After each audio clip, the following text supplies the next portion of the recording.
Before I tap us back, we were on the highlights on the department reports, or are we going to the bylaws? Sure. You want to do the Sure, and Yeah, the ministerial.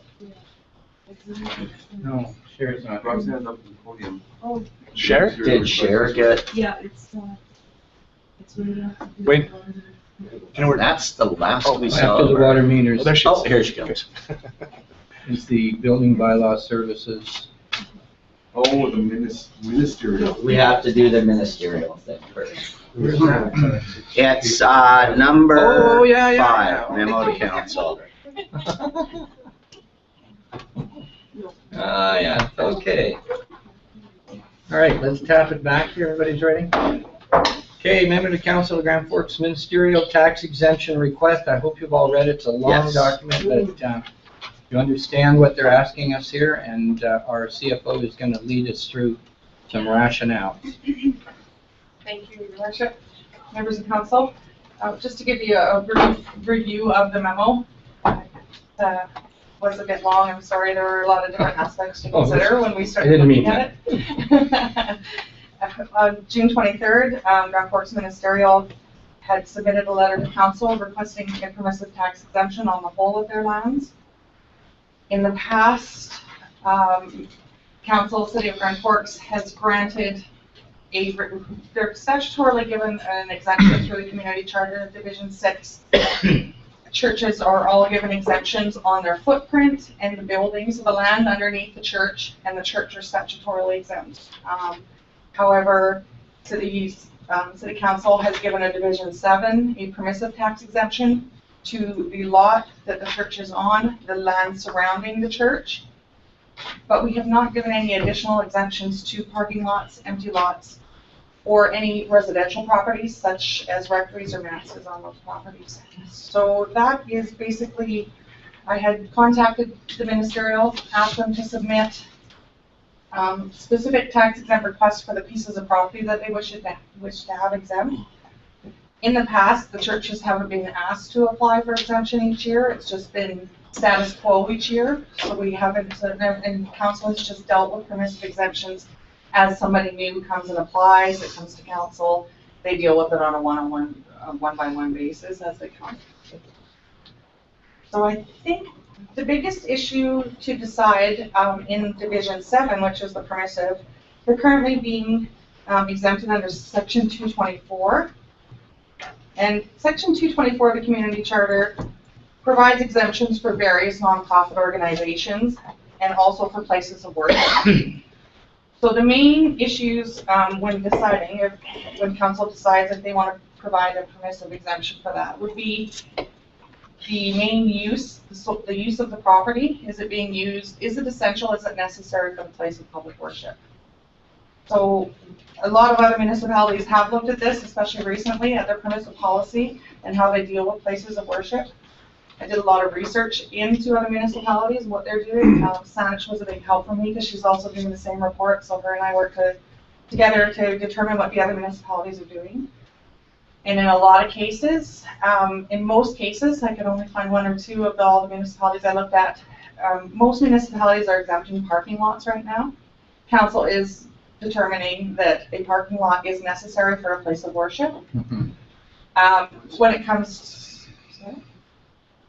to empty lots, it's a bit of both. Some places are exempting empty lots, some places aren't.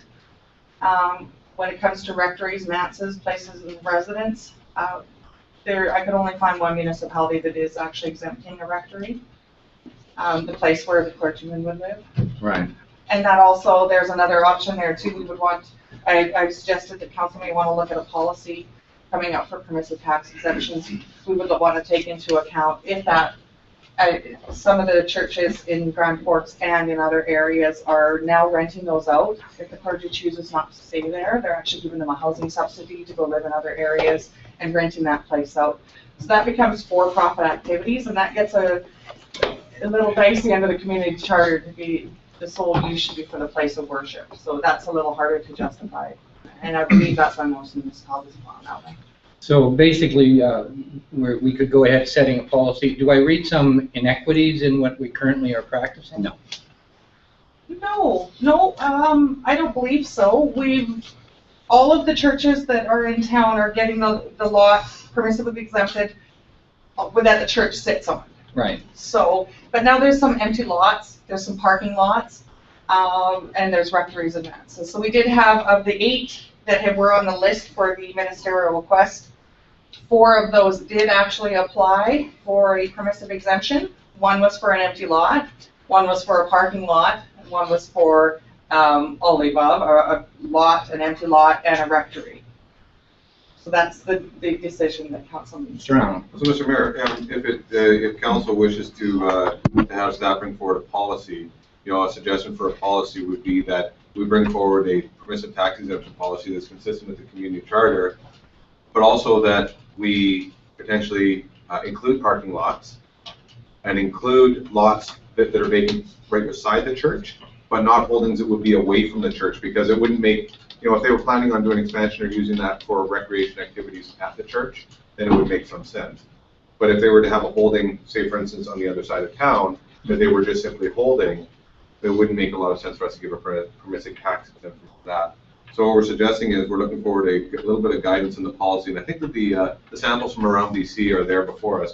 Right now, today, if committee of the whole could recommend that through council for us to bring forward a permissive tax exemption policy, and then we'll bring it back to committee of the whole again, and council can look at it and make some changes to it, and then from there we would then send it out to the churches for comments, and then they could provide comments back to council, and that would be our process for doing that. Questions, council? Councillor Smith starting down the line. I know that, certainly churches these days are being used for purposes other than worship. And so certainly parking lots are being used at churches for things other than parking lots. So I don't know, they're already getting a pretty big break. But those activities are probably community good, sort of. Yeah, but the church still benefits. Like, the church will charge a cost for using the facility. So it becomes a for-profit or... Mr. Allen, to respond? No, just in respect to, just to make sure I've got the timelines correct, we have to have the permissive tax exemptions bylaw in place, or the permissive tax exemptions in by the end of October, right?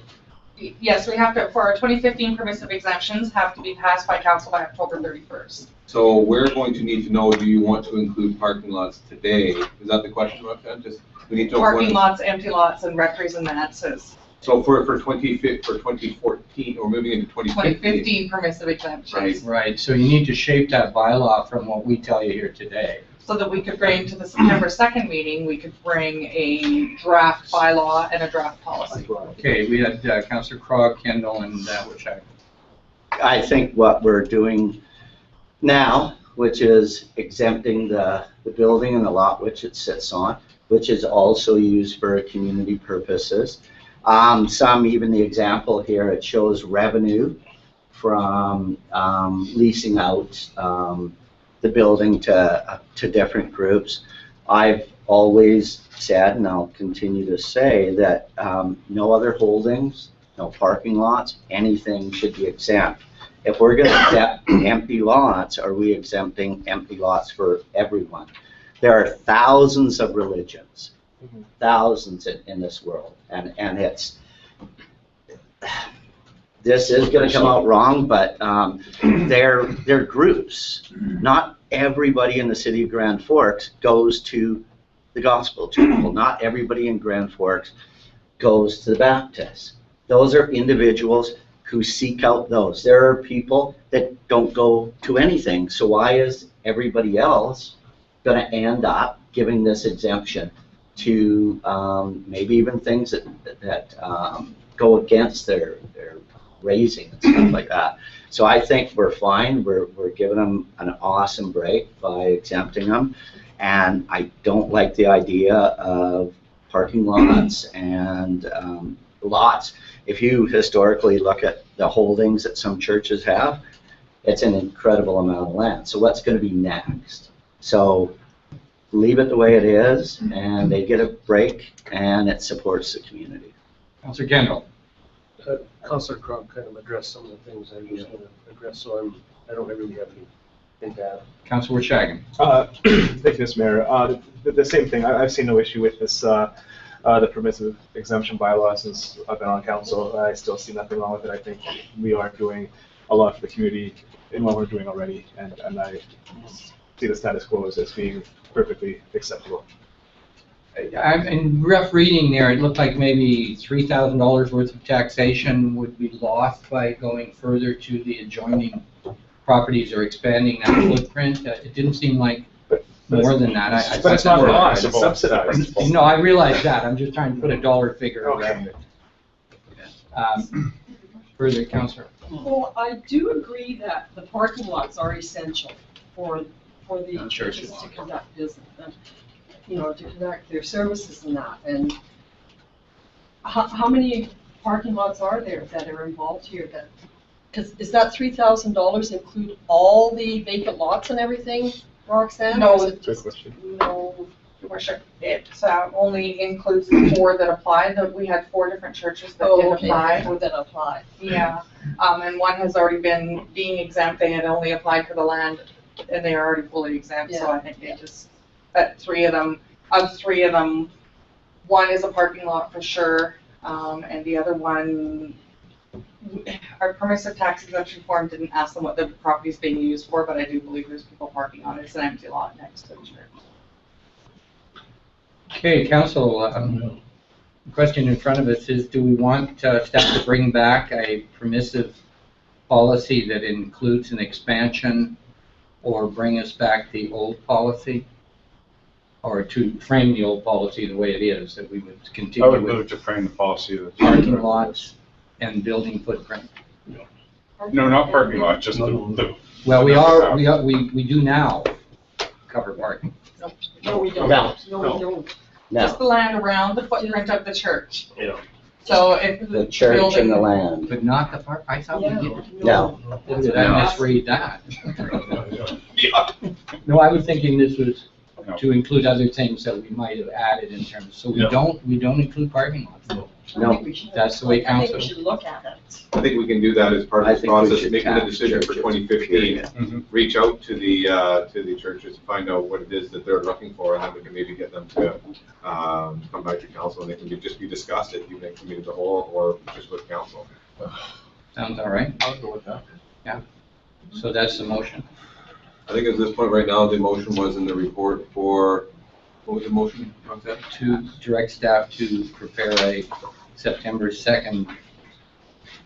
Yes, we were just looking to see if council wished to exempt parking lots, empty lots, and recreation access But I think, for the next parking Councillor lot. Kendall. yeah, I think that part of this thing is one organization has asked for an extension for the rectory, which is a whole nother issue now than the parking lots. And that's part of what we're discussing bringing back is, now are we going to exempt the rectory and the vacant and parking lots? Because it isn't differentiated, they're all in this thing. Councillor Crowder. I would rather we didn't spend the time and just stick with the existing policy because the staff time and cost to bring back a report when the majority of the table Do we have a has policy? stated that We have they're a not We have a interested. bylaw. Yeah, we have an existing bylaw, so I don't. So, They just requested something outside the terms of the bylaw, Right. so if council is not, if council wants to stay status quo, we can, or council can opt to bring forward, we can amend the bylaw and bring it forward to have it completed before the exemption period, so really that's the question. I'd like to see it reviewed bylaw. So we could bring forward whatever you decide today, then that would come on September 2nd, because in order for us to meet the timelines, the statutory obligations for the timelines, we are going to need a decision today. Are we going to be including the parking lots, rectories, and vacant lots? Vacant lots. so I would guess by the mood of council that it's not interested in that, but we could bring back a revised bylaw that we look at and take a closer look at. Later on after the period's over. Yeah, I could see that, but if somebody wants to make the motion, then you can see whether it passes or not. I believe, Right. Councillor So I did make a motion. He just did, To keep the bylaw as it is, yeah. Oh, okay. Oh, did you make that one? Yes. I'm sorry, I but we didn't can't pick it up. vote. Hey, vote We if can council- vote to recommend to The council leaves council it the way that it is. that we Yeah, leave the it that council way. leave it where it is. That's council. Bylaw. Okay, all those in favor? Opposed? So we're gonna bring it back as is. Mr. Mayor, and if I may, Not just because we're on a short time frame here in regards to meetings, and to satisfy the concerns of Councilor Wires, and I think that maybe a review should be in place, but I think the time frame's kind of tight. I would make the motion that not for this year, but for next year, The next year. we take a look at, and that gives staff time to prepare alternate solutions or exemptions. Is that something that should be dealt There with? could be some Give it to new fresh council. faces at council.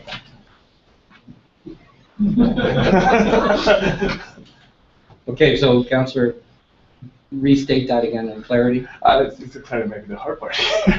I move that, can I even make a motion? I recommend to, how does this, You could recommend to regular council meeting. yeah, okay, I recommend to the regular council meeting that, that staff comes back with a report on an alternate, or options for permissive tax exemption bylaw For 2015. for 2015 for the, Well, we just agreed to Yeah, to the leave it. same. For this year, but I mean for the Yeah, 2016. We could leave it the way that it is. Yeah. And then The new council, council after can the do it. election, can choose to Decide. decide what they would like to do, if you'd like, rather than convoluting it, because we're gonna be making a request for several months down the road, Right. that somebody else might say, where did this come from? So is there a recommendation process that we can go through for the next council to bring that back to the table? Absolutely, because if the members of council that are here will talk about this in strategic planning, those that choose to participate again with council can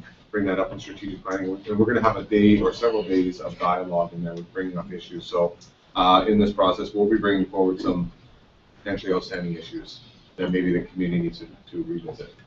So we need to let the ministerial group know that we are considering this for 2016. I would just like to see it on the books, on the record, so it doesn't get Doesn't get lost. fall between the cracks. Exactly. Is that the motion? That doesn't fall between the cracks.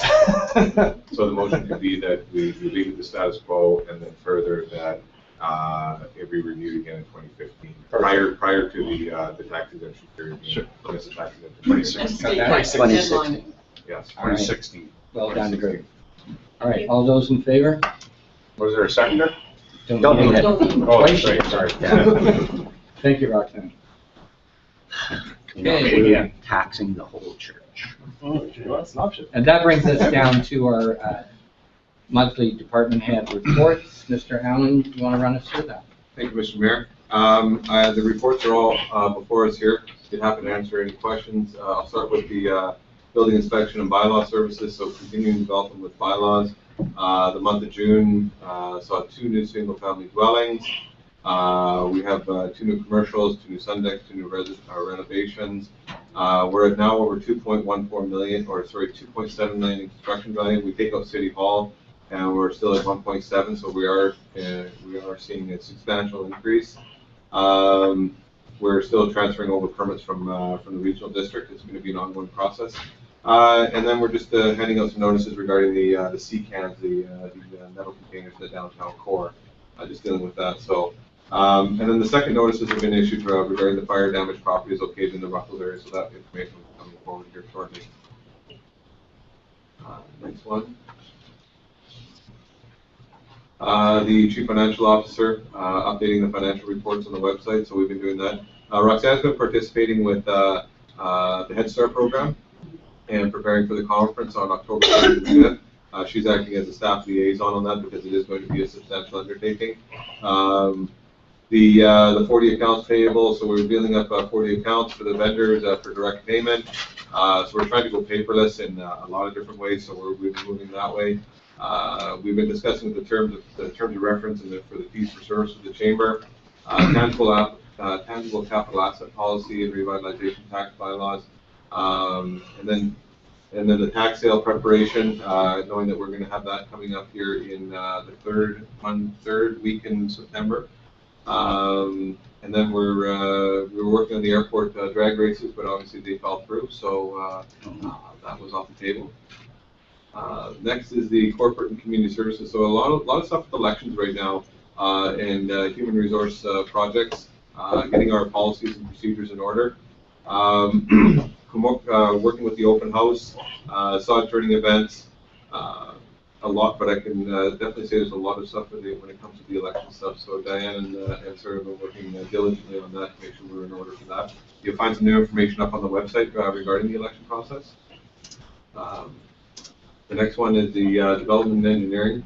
So as part of the process that we took out for the open for business piece and the making lands available, we've had an incredible amount of interest in our community over the last, I would say to you, especially since that event's been undertaken. We've had phone calls every week on that, and people speculating, and there's a lot of interest. So I use the analogy, the fish are jumping in the boat around us, and there's a lot of people looking to do a lot of things. We've had all kinds of proposals, so they'll be coming forward to council in the very near future. City Hall reconstruction project is progressing very well. They're still on time right now. We're going to talk a little bit later about some of the timelines that we're dealing with when it comes to contingencies. So we'll be talking to council a little bit later on today about that. Held the sod turning events, the 68th paving project we're preparing for. Working on the subdivision servicing bylaw, which is a big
for our staff.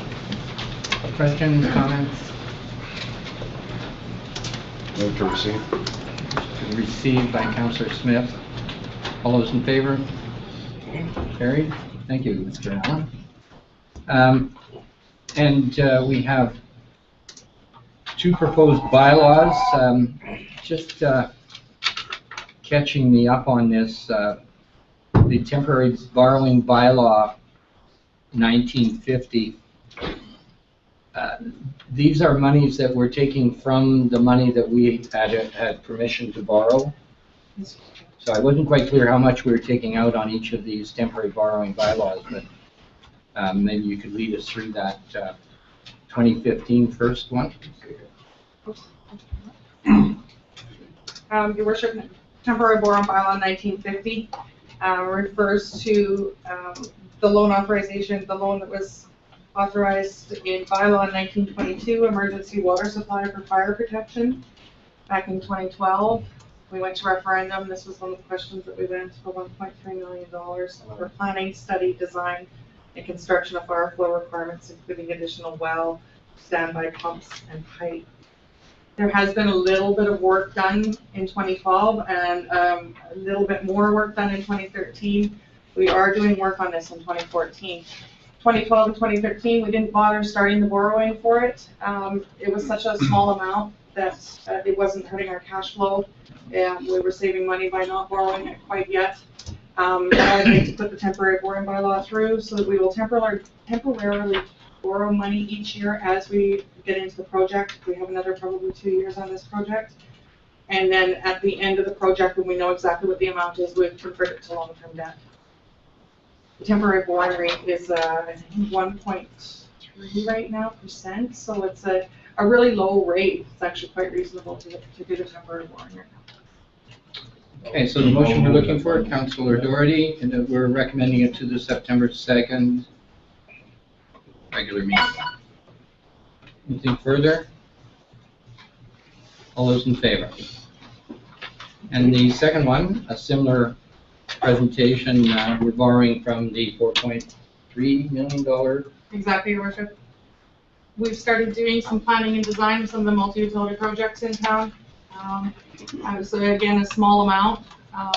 So far for this project, we'd like to temporarily borrow it until we start some of the more major projects, hopefully in the next year or two here, and take it from there. All right, Councillor Doherty makes the same motion. Questions? All those in favor? Opposed? Carried. So that's recommended to September 2nd. We have no information items, and we have no reports. Comments from the public? Any comments or anything anyone would like to say out there? Welcome, Jonathan. All right, motion to adjourn.